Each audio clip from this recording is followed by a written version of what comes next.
大家好，欢迎来到慢生活后院种植。我的频道和大家分享最真实、最简便实用的小家庭种菜技巧。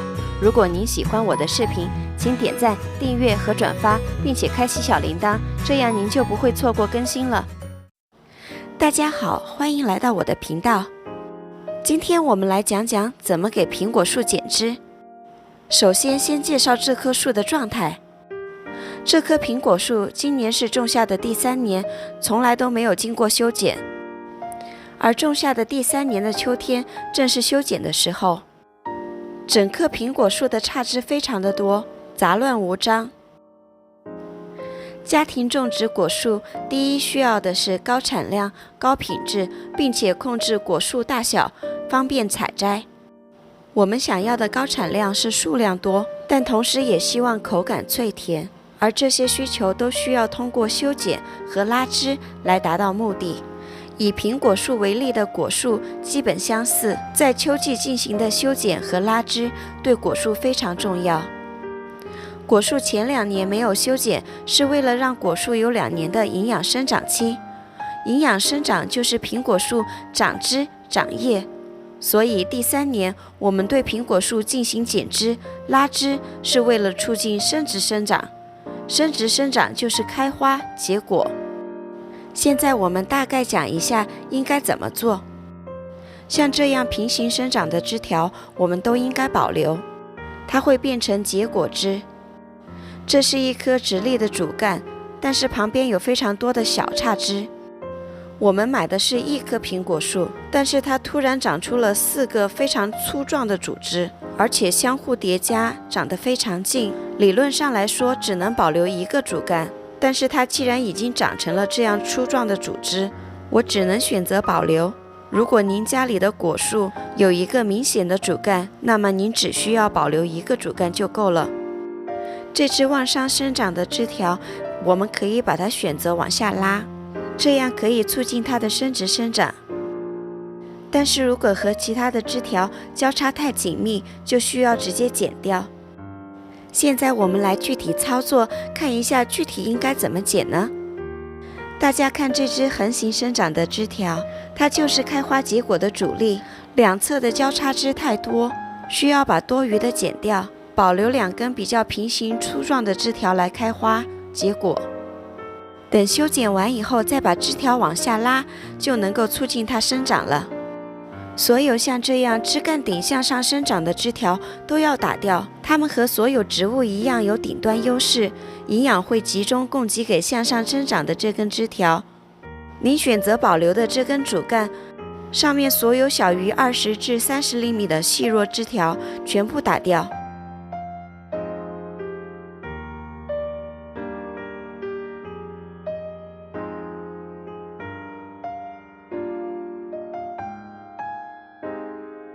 2个结果枝之间必须保留一定的距离，把枝条和枝条中间的空间打开，把密集的枝条全部剪掉。主干和结果枝之间最好形成比较大的夹角，这样的话它们就有空间给开花结果创造最好的条件。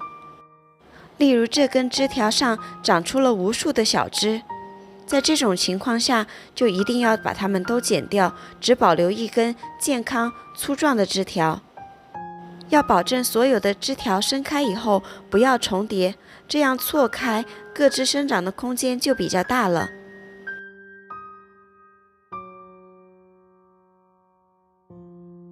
这根枝条等修剪完以后，我们可以用绳子把它下拉，变成结果枝条。往下的这一枝就需要保留了。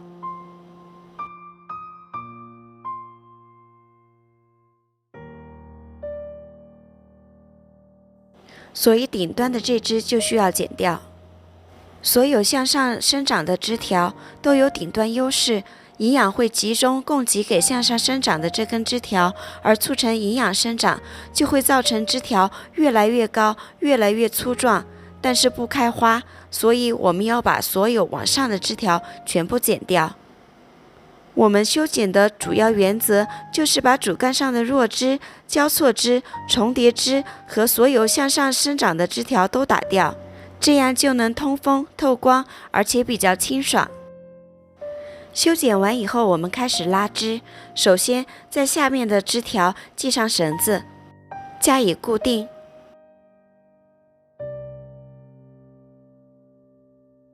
然后把绳子往上拉，注意一只手握住夹角，慢慢的一推一拽往下拉，这样就不会把枝条给掰断。拉到合适的角度后，固定就好了。相对较细的枝条拉起来就比较轻松，不会那么容易折断。我们把所有的坐果枝往下拉，就会结果。如果任它向上生长，就会变成营养生长，就不会结果了。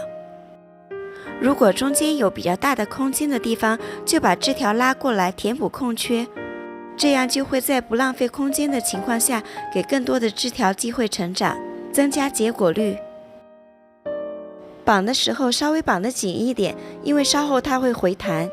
像这样绑上2-3年以后，它的枝条生长就会固定了，就如同我们给盆景造型一样。下面我们来看一下被五花大绑的苹果树，所有的结果枝都进行了横拉固定，这样不仅去除了顶端优势，增加坐果率，也限制了苹果树的高度，所结的果实就会在触手可及的地方。希望这期视频能给大家在果树修剪上一些帮助，希望来年大家都能在自家的果树上得到丰收。谢谢您的收看，今天的分享就到这里，我们下次再见。